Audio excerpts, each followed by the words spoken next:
টানা ১ মাসের মতো ঝামেলা হওয়ার পরে এই প্রথম আমরা বাইরে ঘুরতে বের হইলাম। আমি বলব না যে আজকে দেশ স্বাধীন হইছে। আমার কাছে এটা দেশ সংস্কার হইছে। বাংলাদেশ স্বাধীন একবারই হইছে আর সেটা ১৯৭১ সালেই হইছে। আর এটা যেটা হলো সেটা দেশ সংস্কার করলো আমাদের ছাত্র ভাই বোনেরা। আমাদের প্রাক্তন প্রধানমন্ত্রী যেদিন দেশ ত্যাগ করে চলে যায় আমরা ঠিক তার পরের দিন বের হইছিলাম। আমি তো অনেক ঘোরার পাগল, তো আমার সাথে তাফসীরের বাবাও সেম। যেহেতু আমরা এতদিন একদম বন্ধ ছিলাম, কোথাও বের হইতে পারি নাই, জাস্ট এই হাউজিংয়ের মধ্যেই ছিলাম। তো তাই ভাবলাম যে চলো আজকে আমরা একটু ঘুরে আসি, চারদিক দেখে আসি কী অবস্থা। যেদিন আমাদের প্রাক্তন প্রধানমন্ত্রী দেশ ত্যাগ করে চলে গেছে সেদিনই আমরা বের হয়েছিলাম, বাট সেদিন এত ঝামেলা ছিল রাস্তাঘাটে। তো এটা আমাদের এলাকা, আমাদের হাউজিংয়ের গেট থেকে আমরা রিক্সা নিয়ে নিলাম। আর এইটা আজিমপুর মোড়। তো এইখানে যে আমাদের ছাত্র ভাই বোনেরা এত সুন্দর করে ডিসিপ্লিনভাবে ট্রাফিকের কাজ করতেছিল, দেখে ভীষণ ভালো লাগতেছিল। আর সম্পূর্ণভাবে রাস্তা ফ্রি ছিল আমার কাছে লাগছে সেদিন অন্য দিনের তুলনাতে। সবার মধ্যে কেন যেন একটা উৎসব ভাব দেখতেছিলাম সেদিন। তা আমারও সবার ভালো লাগা দেখে আমারও ভালো লাগতেছিল, কিন্তু মনের কোনো এক জায়গাতে একটু খারাপ লাগাও ছিল। আমি কিন্তু ওইভাবে কোনো দল সাপোর্ট করি না, তারপরেও কেন যেন আমার কাছে আমাদের প্রাক্তন প্রধানমন্ত্রীকে খুবই ভালো লাগতো, খুবই মার্জিত, খুবই ভদ্র। আমার কাছে ভালো লাগতো, এখনও অনেকের ভালো নাই লাগতে পারে। তো এখানে প্লিজ কেউ এসে কমেন্টে কোনো দলের হয়ে মতবাদ দিতে যাবে না, আমি আমার ব্যক্তিগতভাবে বললাম কথাটা। রিক্সা নিয়ে চলে গেলাম দোয়েল চত্বর। তো এই যে ফুলা রোডের সামনে দিয়ে যাইতেছি। তো এখানে অনেক শহীদ মিনারে অনেক ভিড়, অনেক লোকজন আসছে আসলে। আর যেদিন উনি দেশ ত্যাগ করে চলে গেছে সেদিনও অনেক ভিড় ছিল, বাট সেদিন তো আমরা ঝামেলার জন্য আসতে পারি নাই। আর আমাদের সাথে যে রিক্সা চালক মামা ছিল তিনি তো তাফসীরের বাবার সাথে গল্প জুড়ে দিছিল দেশের অবস্থা।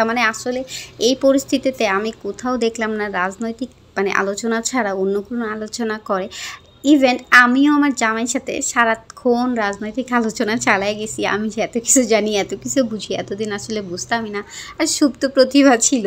তো এই যে আমরা দোল চত্বরের খুব কাছাকাছি চলে আসছি, এত সুন্দর লাগতেছিল। সেদিনের বিকেলটাও ঝকঝকা ফকফকা লাগতেছিল।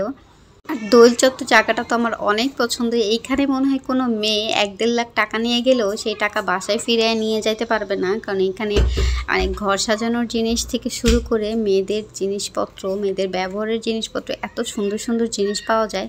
তা আমি তো এখানে গেলে আমার মন চায় যে সব দোকান উঠাই আমার বাসায় নিয়ে আসি। দোয়েল চত্বরটা বরাবরই আমার কাছে অনেক ভালো লাগে। আমি যখন বুড্রুনেসে পড়তাম তখন তো আমি সবসময় এখানে আসা যাওয়া থাকতো। এখন একটু কম আসা যাওয়া হয়েছে, কারণ এটা থেকে একটু যেহেতু বিয়ে শাদী হয়েছে, বাচ্চা কাচ্চা নিয়ে সবসময় আসলে ওইভাবে বের হওয়া হয় না, এই কারণে। তা আমাদের ঘরের কিছু টুকটাক জিনিসপত্র দরকার ছিল কেনার। তো এই কারণে আমি আর তাফসীর বাবা চলে গেলাম ওইখানে। তো কোনটা রেখে কোনটা নিব আসলে এই ডিসিশনেই আমি ভুগতেছিলাম। আর এখানে এত সুন্দর সুন্দর আয়না ছিল, দেখে তো আমি তো ভাবতেছিলাম এইখানে তো আমার একটা ভিডিও পিকচার হবেই হবে, কারণ যেহেতু আমি আয়না দেখলে নিজেকে সামলাইতে পারি না, সেখানে আমার পিকচার তোলা লাগবেই। তো দেখেন কি সুন্দর জিনিসপত্র, আল্লাহ!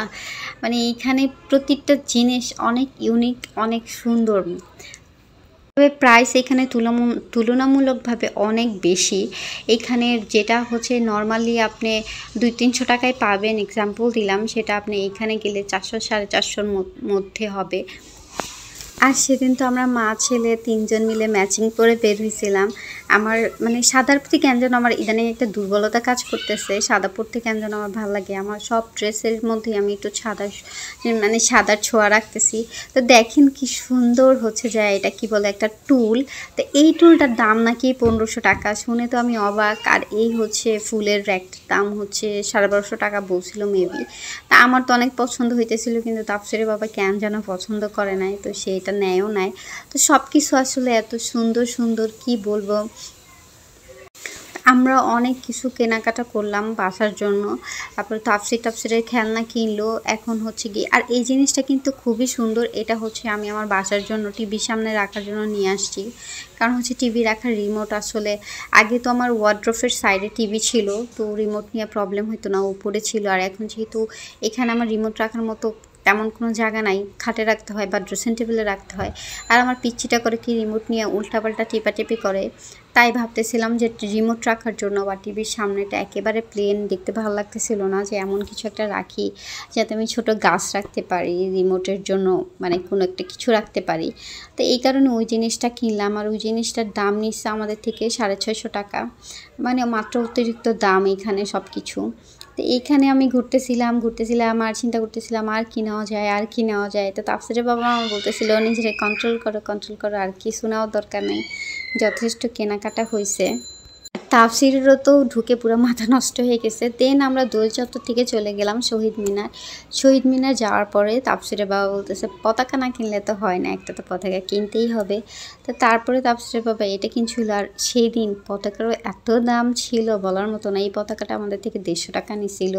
তো এই যে দেখেন মানুষ আর সবার হাতে পতাকা। তা আমি আবার একটু দাঁড়াইছি তাকবীরকে নিয়ে দেখতেছি। তাফসিরের বাবা একটু ছোট্ট করে আমার ক্লিপ নিল, মানে সবার মাথায় হাতে পতাকা। আর সেদিন পতাকাওয়ালাদেরও খুব ডিমান্ড ছিল, মানে তারা একদম বলে দিচ্ছে। আর এই যে এখানে কি সুন্দর ছেলেরা মানে সব কিছু পরিষ্কার করতেছে। অবশ্য শহীদ মিনারে এই দৃশ্যটা কিন্তু নতুন না, শহীদ মিনারে সবসময় এরকম পরিষ্কার পরিচ্ছন্ন রাখে স্টুডেন্টরা। তবে সেদিন একটু ওদের সংখ্যাটা বেশি ছিল, ওরা বেশি পরিমাণের ছিল।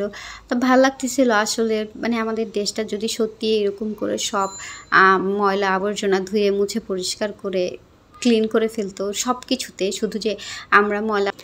তারপরে অনেকক্ষণ আমরা আসলে শহীদ মিনার বসেছিলাম আর এরকম দৃশ্য দেখতেছিলাম। তারপরে বাবাকে বলতেছিলাম যে আসলে এটার ক্লিপ তো তোমার নিতেই হবে। আর ওই যে আমার বুল্লু বাচ্চা, সে তো মানে আমাদের মনে হয় চিনে না, সে একা এরকম ঘুরঘুর করতেছে। তো সন্ধ্যা হয়ে আসতেছিল, ওইখানে আবার মোমবাতির মিছিল আসছে। তো আমরা আবার সেটা দাঁড়া দেখতেছিলাম যে সবাই মোমবাতি নিয়ে আসছে। আমি তারপরে বাবাকে বলছিলাম চলো আমরা একটু কাছে যাই, কিন্তু না, সে বাচ্চা কাছে নিয়ে এরকম যাইতে ভয় পায়।